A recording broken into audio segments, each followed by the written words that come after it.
Hey everyone, welcome back to Pop Incursions. I'm Nico and today we are going to break down the official trailer for Agatha All Along. Stay tuned. Heard you guys were having a party. What's up? Hey, what? Avengers!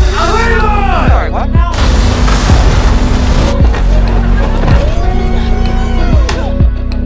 And I will return for judgment. Avengers! Confusion is but the first step on the journey to knowledge. Show some respect. She-Hulk smash. It's Shang-Chi. Higher, further, faster. You need to back off.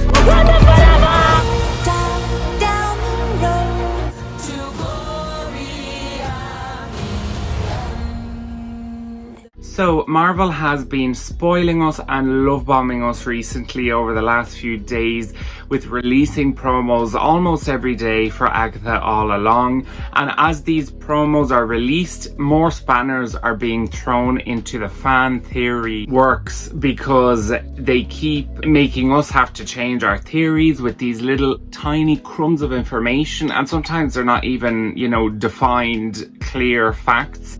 It could just be a little hint, a little Easter egg, and that makes us reconsider our whole theory for whatever it is, especially regarding Joe Locke, the Heartstopper star who is playing Teen, who many people speculate to be playing Billy Maximoff, or more likely Billy Kaplan. If you have read the comics, then you know what I'm talking about. But we all kind of assume that that's who he's playing. But some of these promos, as well as Joe Locke in interviews, are really starting to make some of us question, is he really going to be playing Wanda and Vision's son, or is it actually something else? Joe, I think it's so funny when I've heard you, talking about the show, when you keep calling him Teen, and I thought you were just hiding your character's name, but they call you Teen. This is what I'm trying. This is every he genuinely is like.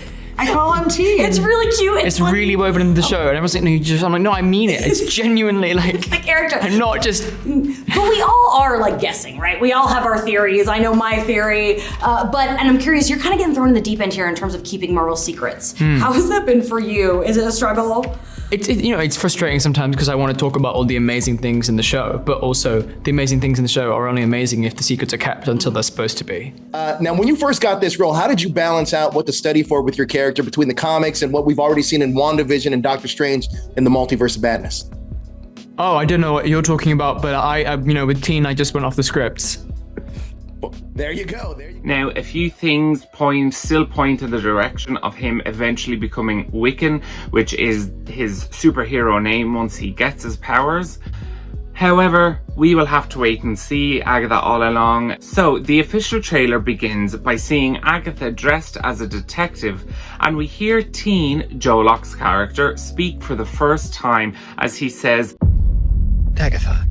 We then see multiple flashbacks of Agatha messing up everything from WandaVision. Teen says, the Covenless Witch. Because of course Agatha is not a part of a coven. She actually murdered her own coven back in Salem in 1693, which we saw as a flashback in WandaVision, where her own mother, Evanora Harkness, accused her of using dark magic, and her and the rest of the coven attempted to maybe take Agatha's powers or just outright kill her by shooting beams of energy into her body. But using that dark magic, Agatha Harkness reversed it and stole their powers for herself.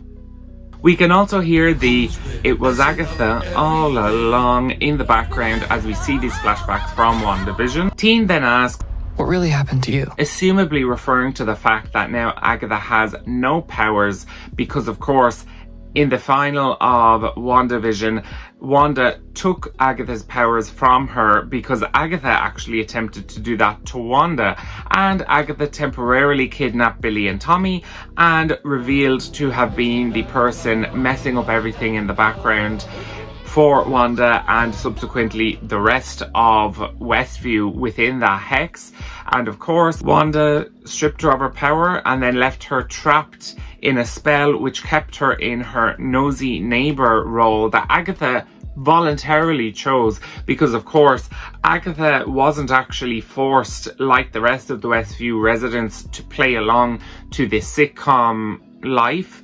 Agatha felt this magic energy and actually moved to Westview, and that's where she voluntarily chose to play the role of the nosy neighbour, but Wanda at the end of WandaVision simply kept her in that role. We see the new Marvel Television logo as it transitions into a spooky design with tree branches around the logo looking very similar to the tree branches and roots that were in Agatha's basement in WandaVision. We also hear the new song, The Ballad of the Witch's Road, which was specifically written for Agatha All Along by the same two people who wrote Agatha All Along in WandaVision and who did the theme music for WandaVision. That is Kristen Anderson Lopez and Robert Lopez. The Ballad of the Witch's Road was also performed at D23 by the entire cast. It was very cool, and since then the song has been stuck in my head. We see Agatha still in her detective outfit walking down a hallway that seems to be in a mortuary, also known as a morgue, where remains are kept until a post-mortem examination can be done, also known as an autopsy for those of you across the pond. Normally the remains are kept here until burial, cremation, or until the remains are transported to a funeral home. We see Agatha in one of the examination rooms where we can see a body and the person's feet. On the person's feet, where it should be an IT tag, is actually a library tag. And as Agatha looks at this library tag, red ink appears with the initial W. Maximoff, obviously referring to Wanda Maximoff, the Scarlet Witch. And this appears in red ink beside the date October 13th. At the bottom of the tag, it reads State of New Jersey Public Library, Westview Branch, which explains why the person's ID tag has dates on the side, but doesn't explain as to why this corpse doesn't have an actual ID tag and instead has a library tag. Could this be Wanda's corpse?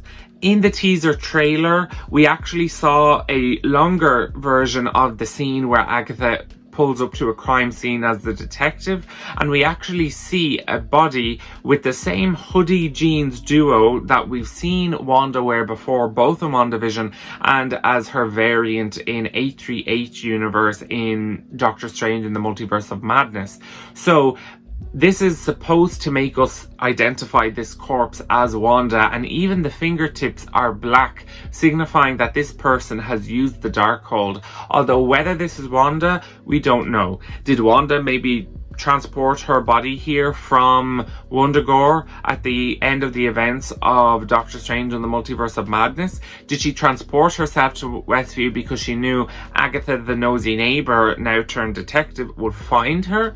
Or is someone else doing this to mess with Agatha's head, maybe to help her break free from the spell? In that teaser trailer, we also saw Aubrey Plaza's new character, Rio Vidal, dressed either as another agent, another detective, or as an FBI agent, and she said, "That witch is gone, leaving you trapped in her distorted spell. Claw your way out." Now that actually conflicts with one of the latest promos, which actually has Teen, Joe Locke's character, taking responsibility for freeing Agatha from this spell. I know an egregious amount about you. That's why I saved you from the spell you were on.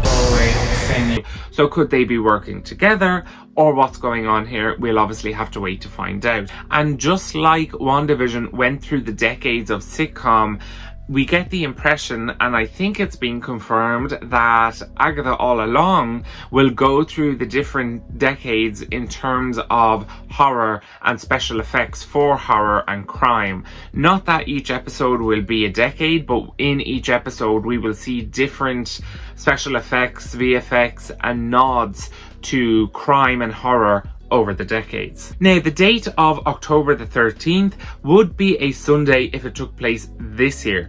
We do know that the events of WandaVision took place in autumn 2023, including Halloween. So, given that there was a Halloween episode of that year in WandaVision, it probably would have finished up, say, in sometime in November in 2023.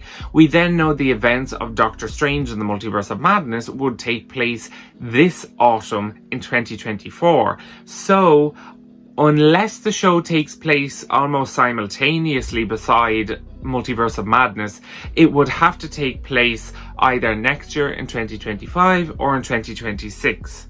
Now, while it will be perfect to have this October the 13th also be on a Friday to make it Friday the 13th in October, that would have had to take place last year, which would still have been the events of WandaVision. So this would mean the show has to take place 2025 or 2026. We see the infamous Westview billboard that welcomes people to the town that we saw a lot of in WandaVision, and of course was where Agent Jimmy Woo and Captain Monica Rambeau first met to investigate this anomaly, and was where Captain Monica Rambeau, or Photon, was sucked into the Hex, which we saw in WandaVision. Agatha says, I'm assembling a coven. We gotta get back on top. while we see a montage of some of the witches that we are about to meet who will join Agatha's coven. First, we see Sasha Zamata, who will play Jennifer Kale. Then we see Joe Locke as Teen. We also see him holding Senor Scratchy, Agatha's rabbit that was prominent in WandaVision. We also see Ali Ann as Alice Wu Gulliver. We hear Agatha say, I'm gonna walk the road. And we see the amazing Patti LuPone, who will play Lilia Calderu, a Sicilian witch who is from the comics. And Agatha says to Lilia, join me. We then see Agatha ring a bell, and it looks like she is conducting the witches to practice the song, The Ballad of the Witches' Road. Probably to make sure that they all know it and that they're all in sync. The Ballad of the Witches' Road is a song that all witches apparently know and must sing to enter the Witches' Road. We then see Deborah Jo Rupp, who obviously played Mrs. Hart in episode 1 of WandaVision, and out of Wanda's Hex is known as Sharon Davis in the MCU. Now, I don't think she is a witch based on what we have seen so far, and I think she was chosen first so Agatha wouldn't have to choose a green witch, which we will get to, and then she will serve as the human audience going along with them and will react the way we would if we had no powers and didn't know about any of this stuff. Now, just to touch on Senor Scratchy, Agatha's rabbit, many people believe he is not just her rabbit but a familiar. A witch's familiar is a supernatural being or a spiritual guide who is supposed to assist and protect the witches as they practice their magic. They often manifest as animals, but sometimes as humans or human figures. However, unlike ghosts, they are animated with vivid colour and sound. They would also be categorised as demons, so perhaps Senor Scratchy turns into one of the demons that we see later in the trailer. We then see Agatha open up what looks to be the doors of a basement and looks similar to the doors to Agatha's basement in WandaVision that Monica Rambeau discovered. We then hear Teen say, The Witch's Road will give you the thing you want most, if you make it to the end. As we seemingly see Agatha and her coven walk the road, and we see more of those magical vines and roots of the trees. Lilia Calderu, played by Patti LuPone, says, The road is a death wish. The road is a death wish. So let's hope they all make it to the end. We then see a body very creepily crawl out of the ground as they are all petrified. We even see Alice trying to find something in her notebook made for some sort of protection spell. But we then see it's actually Aubrey Plaza's character, Rio Vidal, who says, Heard you guys were having a party. What's up? Hey. Rio Vidal is a brand new character, not from the comics, created for the show, played by Aubrey Plaza, who is heavily speculated to have a romantic past with Agatha. Heard you guys were having a party. This isn't Aubrey Plaza's first time playing a Marvel character. She did play the Shadow King, Lenny Busker, in the Legion show. However, this was the pre-Disney Plus era when we had the Agents of S.H.I.E.L.D., ABC shows and Netflix shows. We then hear the chorus of The Ballad of the Witches' Road. We see Jennifer and the rest of the coven seemingly transition from the Witches' Road to a house in a beach-like environment, while Agatha says, Will test us in our knowledge of the craft. we see an hourglass turn, and then we see Agatha as the Wicked Witch from The Wizard of Oz, and the camera pans to a ceiling full of swords, one of which falls, and Lilia is luckily spared by the skin of her teeth. We can then see that Lilia is dressed as Glenda the Good Witch, and Jennifer is dressed as the evil queen when she's the old witch from Snow White, and she's even holding a red apple. Jennifer then says, We don't even know what we're up against. And Lily responds, Worst nightmares. as it looks like Teen has a wand of some sort that is pointing light to the ceiling. And when we pan to the ceiling, we see some sort of demon that is possessed, that many speculate to be Agatha. We then see the demon walk on their hands and feet. Rio Vidal then shakes her finger, I'm going to guess, at Agatha. And then Agatha and Teen enter some sort of castle or building via the drawbridge. And this could potentially be the castle that we spotted in the teaser trailer. This castle is causing a lot of speculation that it could be Doctor Doom's castle in Latveria, and the reason why that would be significant is because Doctor Doom played a significant role in Wanda's return in the comics.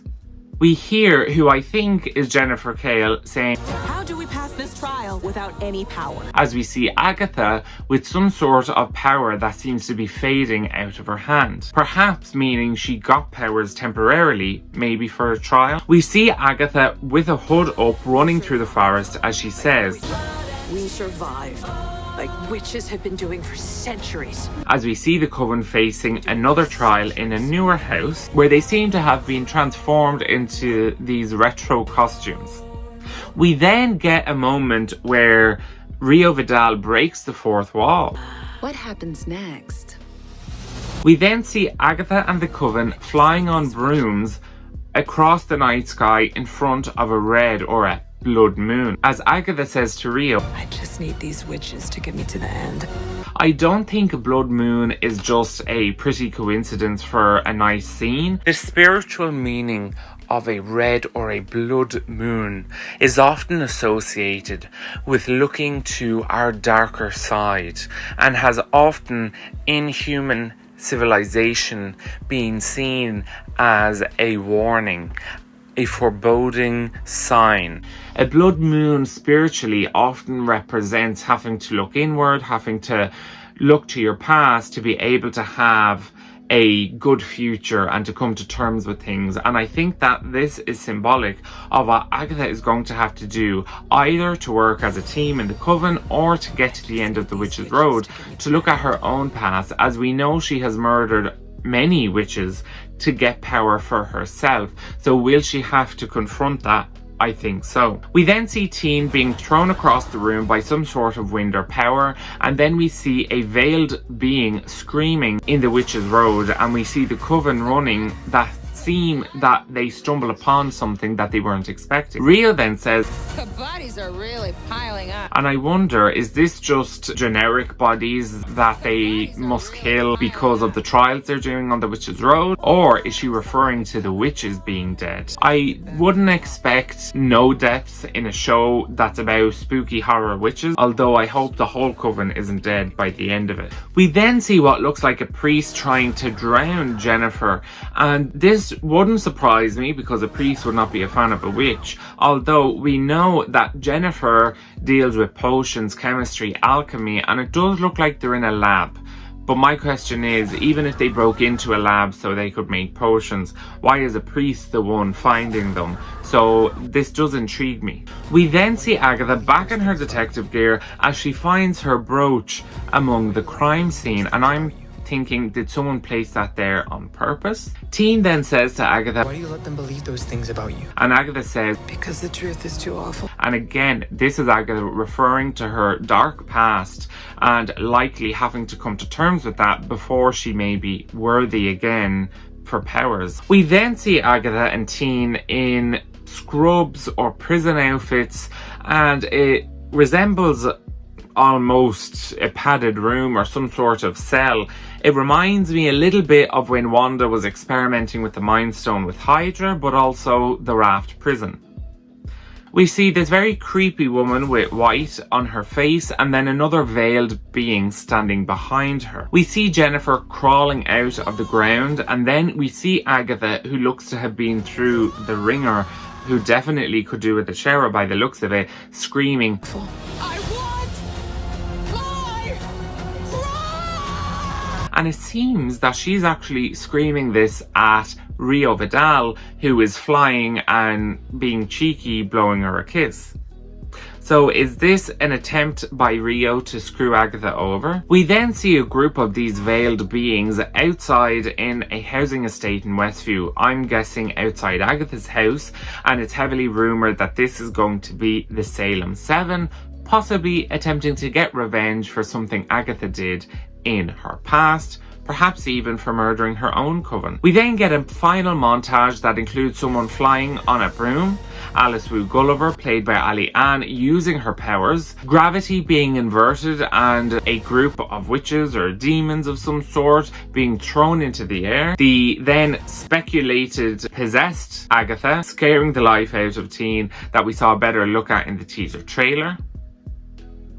We then see Rio Vidal walking slowly away from Agatha's house as a light explodes and a dagger in her hand. Again, is this that romantic past causing some feelings and a sense of revenge or retribution? We then see one of these fire demons that seems to be coming out of someone, but I can't really tell who. In true Agatha style, Agatha says, To finish the road. Last one there is a nice person. and poor Agatha again looks like she has been through the ringer and literally pulled through the mud. Probably would love a shower at this point. And then we see the title, Agatha All Along, with those magical roots of the trees and vines wrapped around the title, just like in Agatha's basement and on the Witch's Road. Now, this is our full look at the official trailer, although as I've mentioned multiple times, there is a teaser trailer. While I'm not going to break down that, I've actually included the significant bits of that already in this breakdown, and I have mentioned some promos and included a little bit of those in this video, but I will be making more videos before the premiere of Agatha All Along, covering what we found out in those promos along the way. And I really do think that them choosing to release this in the lead up to Halloween is going to help the show a lot, and I hope it does. And even just today, in cast interviews released by the press today, they have really said that, like WandaVision, you're going to have a million theories, you're going to have these twists and turns, keep you guessing, and that a lot of love went into the show, which I'm really pleased to hear. This really makes me excited for Agatha All Along, and already there's loads of theories and speculation, and I think, like in WandaVision, that's going to continue. And this is going to be the project with the most, should I say, obvious and like clearly defined LGBTQ plus characters, which are criminally underrepresented in the MCU. I mean, we have Valkyrie, who makes little innuendos and kiss some woman's hand, and that's supposed to be Marvel's way of telling us that she's a lesbian. Then we have Phastos, which was the first proper time it was obvious. Then we have Ayo and Aneka, which again was a bit more these little innuendos here and there until the very end of the film where we got that kiss. And of course now we have Teen, who is confirmed to be an LGBTQ plus character, and we have this, what I'm almost now is nearly official, although I don't think it is quite official, but I mean it's been more or less confirmed even by the cast in their interviews, that Agatha and Rio have had a romantic relationship. So at the least, if they're not lesbians, they're bisexual or pansexual. So this is really the first MCU project that isn't trying to be subtle and that's saying, no, these are very clear, open, queer characters. We're not going to like dial it down and pretend and make these little innuendos so only some people, you know, connect the dots, and even at that you won't get a confirmation. No, we're going to get clear representation. And I know people are going to call this show woke, they're going to call it all the usual things, but guess what? People existing is not woke. I'm a gay man. My existence is not woke. I was not created to simply push some agenda you believe is being pushed. I exist and I have the right to, as does everyone else on this planet. And just because not every project is full of straight white men does not make it woke. It makes it actually more representative of the entire planet. The issue is straight white men have just become so accustomed to being the ones in power, power, being the ones in control, being the ones in the spotlight. That now, when they're not and they're asked to share a tiny percentage of the screen with these other characters, they just can't handle it and, you know, throw their cookies out of their pram and throw tantrums. I'm just sick of hearing it. And it really, like, just because it's not a straight white man as the lead character or as the majority of the cast does not make it woke. And that right there is just the most ridiculous argument, because you're telling me that, for example, if it was me, you're telling me because I'm gay, I'm not allowed to be an actor or be the lead actor, because if I am, it makes it woke? No. My existence is not here solely to push some agenda that you believe is being pushed. I have the right to exist, and it's about damn time that minorities are represented. And let's not forget, the majority of the MCU is still led by straight white men. So please, I think you can share a tiny bit of the universe to make it more representative of the world that we live in today and more inclusive. And that does not mean some agendas being pushed. That means it's representative. Now, speaking of which, I'm going to do a quick who is who on Agatha's cover. First, we have Agatha Harkness, played by Catherine Hahn, who deals in dark magic. Her colour is purple. Then we have Teen, played by Joe Locke, possibly going to be Billy Kaplan, Wanda and Vision's son. If so, his colour of his powers when he gets them will be blue. Then we have Lilia Calderu, the Sicilian witch, played by the iconic Patti LuPone, who deals with divination, meaning she gets these visions and flashes of the future. Her colour is yellow. Then we have Alice Wu Gulliver, played by Ali Ann, who is the protection witch and is getting back into her dormant powers after not using them for a while, and her colour is orange. Then we have Jennifer Kale, played by Sasha Zamata, who deals with potions, chemistry, alchemy, and her colour is pink. Then we have Mrs. Hart, or Sharon Davis, played by Deborah Jo Rupp, we obviously know from WandaVision. In one of the recent promos, Agatha chooses her as their green witch, although I don't think that's the case. I think she chooses her so she doesn't have to choose her ex, and with that, I think eventually when her ex Rio Vidal does show up, she just becomes the human who got brought along the way. And then the final member is, of course, Rio Vidal, played by Aubrey Plaza, rumoured to have a history with Agatha Harkness and is the true green witch, so of course her powers and her colour are green. So that is it for today, everyone. Thank you so much for watching. I really hope you enjoyed. I hope you are getting excited for Agatha all along. I truly am. I cannot wait. There will be much more to come from the channel in relation to Agatha all along. Make sure you check out my TikTok, where I have been posting pretty frequently about Agatha all along, and the rest of my socials are in the description. Be sure to let me know what your theories are and what your thoughts are about the show in the comments below. I'd really appreciate it if you can give the video a thumbs up and click that subscribe button for more from Pop Incursions. I'm Nico at Pop Incursions. See you next time.